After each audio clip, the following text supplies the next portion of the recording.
പാലാഴിച്ചയിലൂടെ പായും പമ്പേ നിന്നെ പുണുലായി പൊന്നയ്യൻ ചാത്തുന്നുണ്ടേ, പുണ്യാഹം പെയ്യുന്നുണ്ടേ, പൂങ്കാവിൽ പണ്ടേ ഞാൻ കൂടെയുണ്ടേ.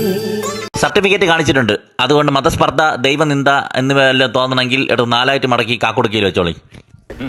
എന്താണ് അവിടെ ഒരു ലൈറ്റ് കാണുന്നത്? സാറേ, അത് അവിടെയുള്ള ആദിവാസികളുടെ ഉത്സവമാണ്. ഇത്രയും വലിയ ഉത്സവം നടത്താനുള്ള ബഡ്ജറ്റൊക്കെ ഉണ്ടെങ്കിൽ അവരെന്തിനാണ് ഇപ്പോഴും കാട്ടി താമസിക്കുന്നതെന്ന് എനിക്ക് മനസ്സിലാവാത്തത്. പാകിസ്ഥാൻ ജനറൽ ആരെയൊക്കെ ഫോണിൽ വിളിച്ച് എന്തൊക്കെയോ പറയുന്നുണ്ട്. ഇനി വില്ലന്റെ എൻട്രിയാണ്. തീവ്രവാദി കൊക്കാരുവാദി.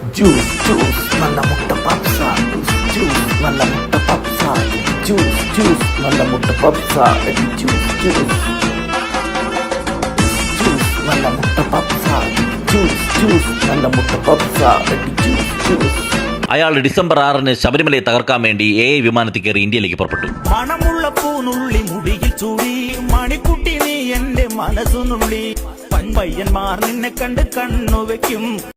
കേക്കറാങ്ങില്ല യാര് ഹീറോ. സ്റ്റേറ്റ് എന്ന വണ്ടിയിൽ യാത്ര ചെയ്യുന്ന മന്ത്രിയെ വിവരങ്ങൾ ധരിപ്പിക്കാൻ വേണ്ടി പോലീസിലെ ഉയർന്ന ഉദ്യോഗസ്ഥൻ വരികയാണ്.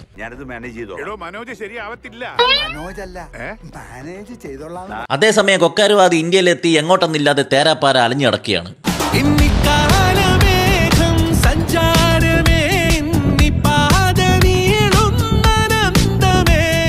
ആളില്ലാത്ത ഏതോ മൂട്ട കെട്ടിടത്തിൽ പോയി നിന്നിട്ട് അയാം ടീക് ഹേ എന്നൊക്കെ പറയുന്നുണ്ട്. ഇതേസമയം മറ്റൊരിടത്ത് കഴിച്ച ഭക്ഷണത്തിൽ മുടികെട്ടിയെന്ന് ആരോപിച്ച അയ്യപ്പഭക്തനെ കഴുത്തിൽ പിടിച്ച് വെളിത്തള്ളിയ ചായക്കട ഉടമയെ കൈകാര്യം ചെയ്യാൻ വരികയാണ് പോലീസ് ഉദ്യോഗസ്ഥനായിട്ടുള്ള നമ്മുടെ നായകൻ. ഭക്ഷണത്തിൽ മുടി വീണതിനെ തുടർന്നുണ്ടായ വഴക്കിന്റെ അവസാനം അവന്റെ നെഞ്ചിലെ 1 ലോഡ് മുടിയെടുത്ത് ആ ഭക്ഷണത്തിലെല്ലാം പറത്തി കളിച്ചിട്ട് വരികയാണ് ഈ വെണ്ണ. കപ്പയും ബീഫും എന്ന് എഴുതിയ ബോർഡുള്ള കടയായിരുന്നു. അയ്യപ്പന്റെ പടം ആയതുകൊണ്ട് ബീഫിന് നൈസായിട്ട് മാച്ചിട്ടുണ്ട്. പക്ഷേ മോളിൽ വെച്ചിരിക്കുന്ന ചിക്കന്റെ പടം മാറ്റാൻ മറന്നുപോയി. യമേന്ദ്ര മലയ്ക്ക് പോയിട്ട് തിരിച്ച് ട്രെയിനിലാണ് വന്നത്. ഫ്ലാഷ് ബാക്ക് ആണ് കേട്ടോ. അത് ചോദ്യം പറച്ചില്ലൊന്നുമില്ല, ചുമ്മാ അങ്ങ് കാണിക്കുകയാണ്. പട്ടാളത്തിൽ നിന്ന് ചില പ്രത്യേക ആവശ്യങ്ങൾക്ക് വേണ്ടി ലീവ് എടുത്ത് വന്ന ആളാണ് ആശാൻ. നാട്ടു നടപ്പ് പ്രകാരം ഇവിടെ ഇങ്ങനെയല്ലല്ലോ ചെയ്യേണ്ടത്. ആളൊരു മാന്യനാണ് കേട്ടോ. സ്വന്തം മോൻ ലീവിന് വന്നിട്ട് അവനെ ഒന്ന് സന്തോഷത്തോടെ സ്വീകരിക്കുന്നതിന് പകരം ചന്ന പിന്നെ ഊക്കുകയാണ് ഈ തന്തയും തള്ളയും. അവിടെ തണുപ്പ് തുടങ്ങിയോന്ന്.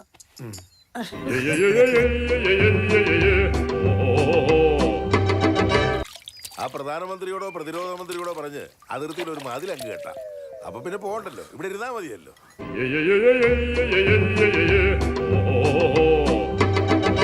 ഇവിടെ പട്ടാളക്കാരെ വെറുതെ പേര് ദോഷം കേൾപ്പിക്കാനായിട്ട് ഓരോ ഞാൻ പറഞ്ഞേക്കാം.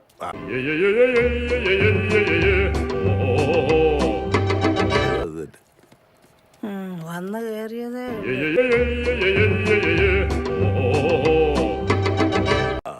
വേറെ പണിയൊന്നുമില്ല നിനക്ക് അവിടെ? ഞാൻ കുട്ടികളെ വിട്ടിട്ട്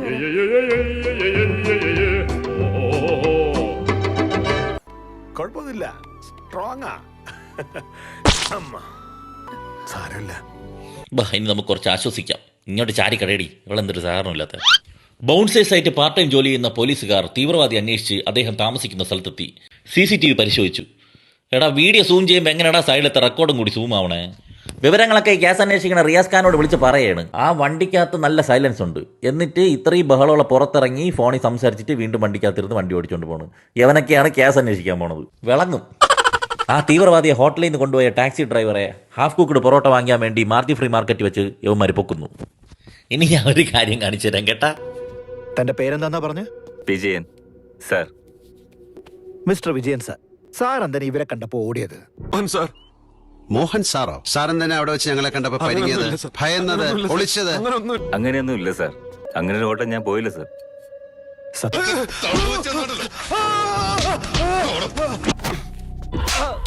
നിന്റെ പൊടി പോലും ബാക്കിയുള്ള മതി മതി മതി. എന്തിനാ പറഞ്ഞേ? പാവം നമ്മളുടെ വിജയൻ സാർ പറയും. പറയൂ സാർ. ഒന്നും വേണ്ട, മോഹൻ സാർ പറയും. പറ സാറേ. സാർ, ഹോട്ടൽ താമസിച്ച അവനെ ഞാൻ വിഴിഞ്ഞത്താണ് കൊണ്ടുവിട്ടത്. ഒരു അടി കിട്ടിയാലേ സത്യം പറയുള്ളൂ. അതാണ് നാട്ടു നടപ്പ്. സാറ് പറഞ്ഞത് മുഴുവൻ ഞാൻ സമ്മതിക്കും. ഇടിക്കണം. ഇടിക്കാതെ അങ്ങ് സമ്മതിച്ചൂടെ?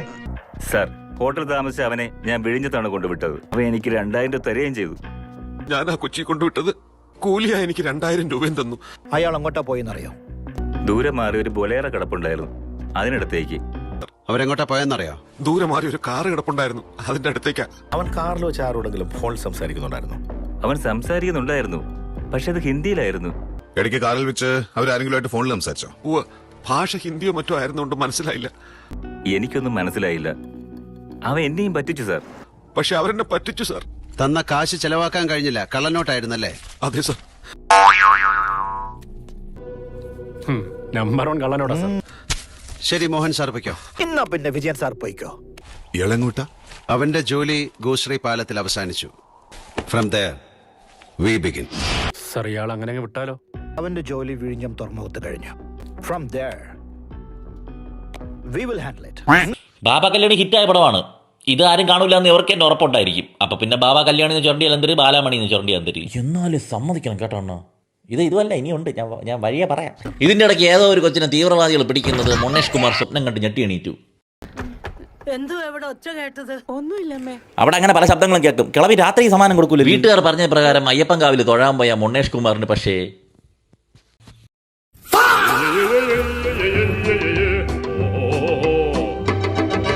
ഞാൻ മാലയിടാൻ വന്നതല്ല, തൊഴാൻ വന്നതാണോ? സാറല്ല ഇതിപ്പോ അല്ലല്ല, ഊരരുത്. ദർശനം കണ്ട ശേഷം മാത്രമേ മാല ഊരാൻ പാടുള്ളൂ.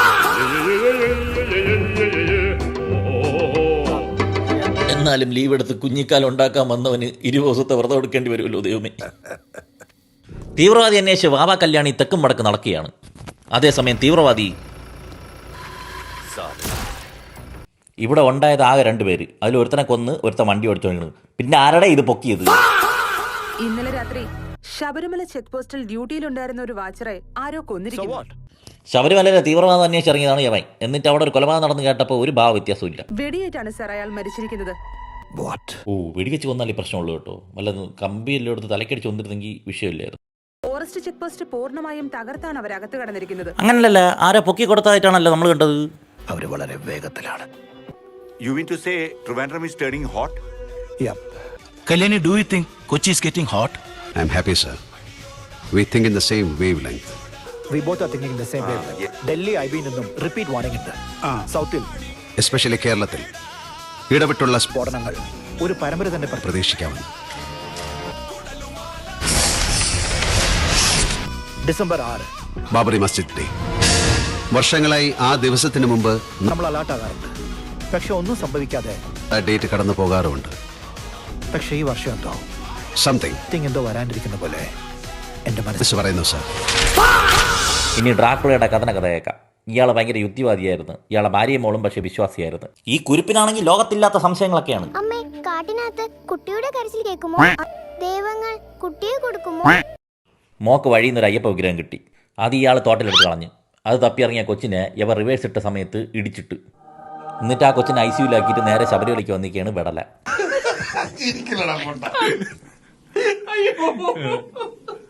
ഈ കോമഡി കേട്ടിട്ട് പക്ഷെ മൊണ്ണേഷിന് ചിരി നിർത്താൻ പറ്റുന്നുണ്ടായിരുന്നില്ല. ഒരുത്തൻ്റെ കൊച്ചാശുപത്രി കിടക്കുന്ന കഥ പറഞ്ഞിട്ട് അവൻ ചിരിച്ചുകൊണ്ട് പോകണം. അടുത്ത തവണ സ്ക്രിപ്റ്റ് ഹരിസാറിനെ കൊണ്ട് എഴുതിപ്പിക്കണം. പഞ്ച് പോരാ. ബാബ കല്യാണി AI ജീപ്പിലെത്തിയിട്ട് കാട്ടിലെത്തി അവിടെ പതുങ്ങി നിന്ന ഒരു കാട്ടുവാസിയെ പിടിച്ചോണ്ട് പോകുന്നു. യവന്റെ കാമുകയെ ആരോ പീഡിപ്പിച്ചു കൊന്നു എന്നതാണ് യവന്റെ പേരിൽ ആരോപിക്കപ്പെട്ട കുറ്റം. തേനി മരിച്ചത് എങ്ങനെയാണ്? എനിക്കറിയില്ല. കാമുകിയുടെ പേര് പറഞ്ഞാൽ ഏക്കത്തില്ലാതെ മനസ്സിലായ ബാബ കല്യാണി അയ്യപ്പനെ എടുത്തിട്ടു. ശബരിമല ഒരു ബോംബിട്ട് തകർത്തിരിക്കും. എന്റെ അയ്യപ്പനെ തുടങ്ങാൻ അവരെ അനുവദിക്കില്ല. എനിക്ക് തേനി വലിയ ഇഷ്ടമായിരുന്നു. അവൾ അമ്പലത്തിൽ തൊഴുത്ത് പോകുന്ന സമയത്ത് എന്റെ കനിയെ നശിപ്പിച്ചവനെ സാറന്മാർക്ക് കിട്ടില്ല. എടാ കനിയല്ലടാ തേനി. ആള് മാറിപ്പോയി. നേരെ പറ. സ്വന്തം കാമുകിയെ ഒരു ബംഗാളി പീഡിപ്പിക്കുന്നത് ദൂരെ നിന്ന് മോങ്ങിക്കൊണ്ട് കണ്ടു നിന്ന യവനാണ് അയ്യപ്പനെ ചമ്പരിക്കാൻ പോകുന്നത്. എന്താണെന്ന് വെളിയിൽ നിന്ന് വന്നവർക്ക് അറിയില്ല. സാറൊന്നും പറയണ്ട. I know that. 12ൽ 11 റൗണ്ടും കഷ്ടപ്പെട്ട് ഓടി ഞങ്ങൾ കുറച്ച് പേര് 12ാമത്തെ ലാപ്പ് മാത്രം അനായാസമായി കപ്പ് വാങ്ങാൻ ഡൽഹി ആരും ഇങ്ങോട്ട് വരണ്ട. IB, CBI, SPG അല്ല, വരുന്നവർ ഏത് ഇൻഷിലിൽപ്പെട്ടവരായാലും അന്വേഷണങ്ങൾ ആർക്കും കൊടുക്കില്ല. മേലധികാരികളെ ധിക്കരിച്ചതിന്റെ പേരിൽ എന്നെ സസ്പെൻഡ് ചെയ്താൽ പോലും അന്വേഷണം ഞാൻ ആർക്കും വിട്ടുകൊടുക്കില്ല. ഇതിന്റെ ഇടയ്ക്ക് മൊണ്ണേഷ് സ്വപ്നത്തിൽ കണ്ട കൊച്ചിനെ കണ്ട് അതിനോട് സംസാരിക്കാൻ പോവുകയാണ്. നീ കാട്ടാക്കട എവിടെ ഉള്ളത്? ഇപ്പൊ കിട്ടൂടാ നിനക്ക് പോക്സോ കേസ്. പട്ടാളത്തില് ജോലി ഉണ്ടായിരുന്ന ചന്ദ്രനെ അറിയാമോ? കാണാൻ വഴിയില്ലല്ലോ. നീ കാട്ടാക്കട എവിടെ ഉള്ള? പോക്സോ കേസ് നോട്ടി പറ്റിടാ അവന്റെ കവാല കുറ്റിയിൽ. ഒരു ഫോട്ടോ എടുത്തോട്ടെ മോളുടെ കൂടെ. ജവ അടിയറന്ന് വാങ്ങിക്കും. ഇതിൻ്റെ ഇടയിൽ തീവ്രവാദി ലുക്കുള്ള 2 അയ്യപ്പന്മാർ വഴിമാറി പോകുന്നത് കണ്ടിട്ട് നമ്മുടെ ഡ്രാക്കുളയും കൂട്ടരും അവരെ പുറകെ പോയി. ആ കൊച്ച് പക്കിയെ പിടിക്കാൻ വേണ്ടി വഴിതെറ്റി പോകുന്നത് കണ്ട് മൊണ്ണേഷും പുറകെ കൂടി. പലയിടങ്ങളിലായി വന്നു ചേർന്ന കൊക്കാരുവാദികളെല്ലാം കൂടി ചിത്രാഞ്ജലിയിലെ അമ്പലത്തിന്റെ മുകളിൽ തമ്പടിച്ചു. തോക്കും പിടിച്ചോണ്ട് ഉച്ചാമണ്ടേ നിന്നിട്ടും യവന്മാര് പറഞ്ഞത് അവന്മാർ കണ്ടില്ല കേട്ടാ. നല്ല ബെസ്റ്റ് തീവ്രവാദികൾ എല്ലാം കണക്കി തന്നെ ഇതില്. ബാക്കിയുള്ളവരും കൂട്ടിയിട്ട് വരാം. കൊച്ചിന് വെച്ചെന്നപ്പോൾ ഇരുമുടിക്കെട്ടിലെ നെയ്ത്തേങ്ങ പൊട്ടിച്ചു കൊടുക്കുകയാണ് മുണ്ണേഷ്. യവന്റെ നടയിലടിച്ച് കയറാനുള്ള നെയ്യില്ലാത്ത തേങ്ങ ഉണ്ട്, അത് കൊടുക്കൂല. കൊച്ചിന് കൊടുക്കാൻ പറ്റുന്ന തേങ്ങ ഇയാൾ ഞാൻ കൂച്ചാന്ന് പറഞ്ഞ് പിടിച്ചു വാങ്ങിച്ചിട്ട് അതിൽ നെയ് മൊത്തം കുടിച്ചിട്ട് കുറെ ചെറിയിൽ ഒലിപ്പിച്ചു വെച്ച്. തീവ്രവാദികളൊക്കെ പൊടിയും നിറച്ച് സെറ്റായി യുദ്ധത്തിന് വേണ്ടിയിട്ട്. ശബരിമലയിൽ പ്രശ്നങ്ങളുണ്ടെന്ന് നാട്ടിലെ മൊത്തം മനുഷ്യരും ടി വി കൂടി കാണുകയാണ്. ഒരാൾ വാർത്ത കണ്ടുകൊണ്ടിരിക്കണമെങ്കിൽ ഒറിജിനൽ മനുഷ്യനെ വെച്ച് ചെയ്യടേ. കാട്ടിൽ വെച്ച് തീവ്രവാദി കണ്ട മുണ്ണേഷ് ഇയാൾ ആരെങ്കിലും ചാവാൻ കിടക്കണ അറിയിക്കാനുള്ളവരെ അറിയിക്കാനൊക്കെ പറഞ്ഞിട്ട് LPGയും ഗ്യാസും ഒന്നും വേണ്ടെന്ന് പറഞ്ഞാൽ വാവാ കല്യാണി ആ പരിസരത്തൊന്നും കാണാനില്ല. ഡ്രാക്കുള വിളിച്ചു പറഞ്ഞത് കേട്ടിട്ട് കുറെ പട്ടാളക്കാർ ഹെലികോപ്റ്ററിൽ അവിടെ എത്തി. പക്ഷെ പിന്നെ തീവ്രവാദികളുമായിട്ട് പൊരിഞ്ഞ യുദ്ധമാണ്. ചിരിച്ചുകൊണ്ട് തീവ്രവാദികളൊക്കെ മരിച്ചു വീഴും.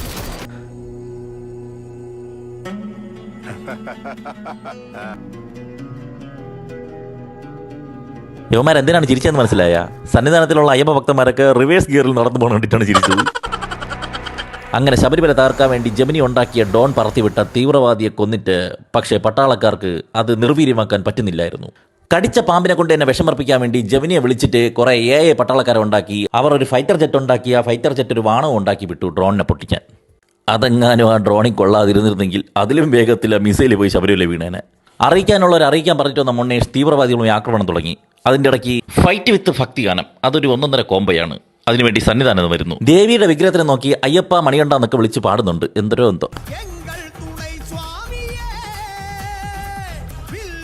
അയ്യോ, ഇതാരിത്? അണ്ണ എവിടെയായിരുന്നു? കുറെ സായല്ലേ. എല്ലാം തീരാറായപ്പോൾ വാവാ കല്യാണിയുടെ ആയെയും അവിടെ എത്തി. തീവ്രവാദിയെന്ന് ഇടിവാഞ്ചി പഴുത്ത് മുന്നേഷ് തൂറാറായപ്പോൾ ഇപ്പോൾ ഇവിടെ ഒരു അവതാരം ജനിക്കണം. ഡയറക്ടർ ഉദ്ദേശിച്ചത് ഇതൊക്കെയായിരുന്നു.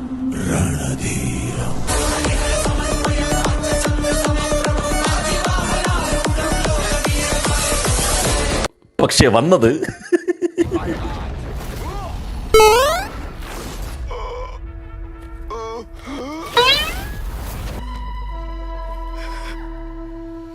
ഭഗവാനെ, ഇതൊക്കെ അറിയാമായിരുന്നെങ്കിൽ ഇതൊക്കെ നേരിട്ട് ചെയ്താൽ പോരായിരുന്നോ? എൻ്റെ ലൗകിക ജീവിതം മുടക്കി എന്തിനാണ് എന്നെ ഇവിടെ കൊണ്ടുവന്നത്?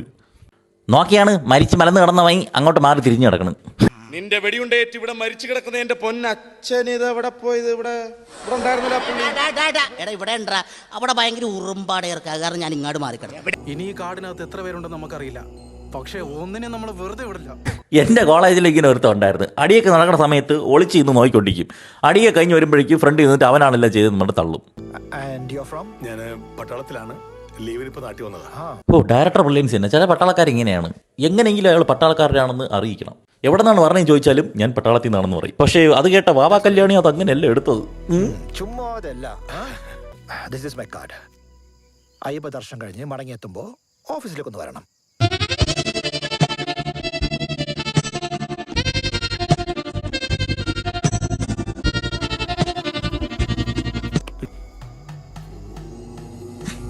അപ്പം ഞാൻ പോണേണ്. രാത്രി കലാനിലയം ഡ്രാമ വിഷൻ്റെ ഒരു ബാലയിൽ അഭിനയിക്കാനുണ്ട്.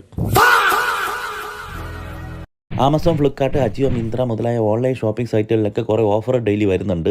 അപ്പോൾ നിങ്ങൾ അറിയാതെ പോകുന്ന അത്ര ഓഫറുകളൊക്കെ നമ്മുടെ വാട്സാപ്പ് ചാനലിൽ റെഗുലർലി അപ്ഡേറ്റ് ചെയ്യാറുണ്ട്. അപ്പോൾ താല്പര്യമുള്ളവർ നമ്മളെ വാട്സാപ്പ് ചാനൽ ഒന്ന് ഫോളോ ചെയ്തോളൂ. ലിങ്ക് ഫസ്റ്റ് കമൻറ്റിൽ പിൻ ചെയ്ത് വെച്ചിട്ടുണ്ട്.